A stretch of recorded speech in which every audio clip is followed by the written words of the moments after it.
The key to sustainability is all about building highly self-sufficient settlements. Now that means that we need to have located in those settlements things like the sources of most of our food and entertainment and leisure sources.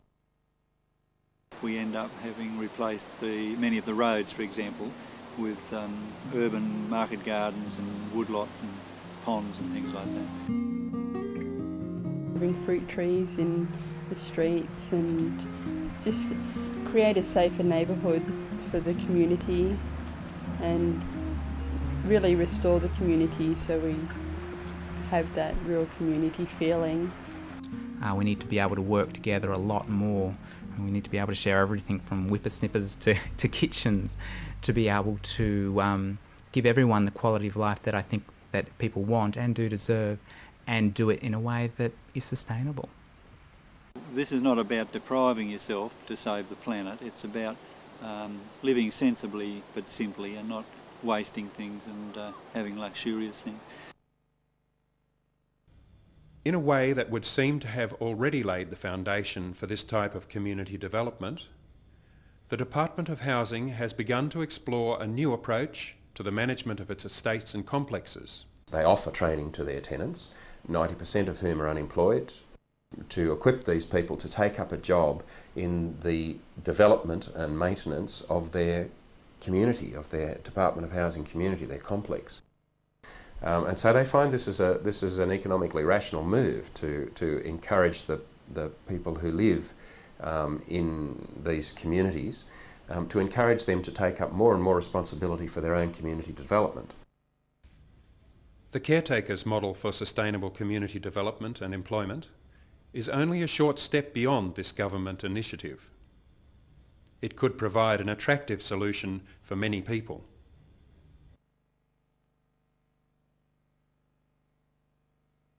Our security is twofold. In one respect, it's the same as people in Department of Housing. Our government has a contract for people on Commonwealth land. But our main security lies in our relevance to the local community in a similar way to, say, the library does. If we can be relevant to the community, we'll be considered an asset and we won't be let go of. I believe caretakers brings a sense of security for myself and my children for the future,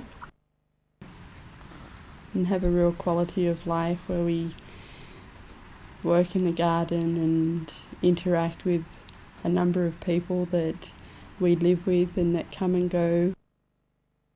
In addition to its economic, social and environmental benefits, caretakers also present a moral argument that government should give people this type of access to public land.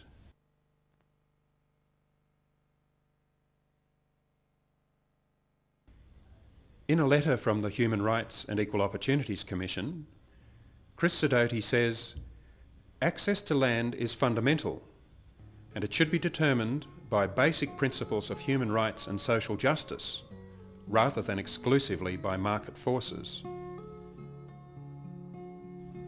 As things stand, our access to land is being determined exclusively by market forces. In one way or another, having to pay for access to land commits us all to unhealthy levels of competition and consumerism. Well, land, like air and water and the energy of the sun, it's part of our natural heritage. There's no reason why I should have to access it through the commodity market. I was born here on the earth and there was land and there was air and there was water. So I understand that I should have to work to reap the benefits from land access, to get the food, to establish community, to build the infrastructure, but I don't feel I should have to buy land, especially in this increasing phenomenon where land is getting more and more costly and I'm getting more and more tied to the market. If a model grounded in cooperation could be shown to work, there may still be time for it to operate as a healing antidote to our overdependence on competition and consumerism.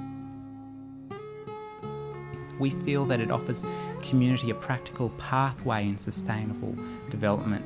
We've got an opportunity to live and be in community this way. Caretakers would relate to land as common wealth instead of as a commodity.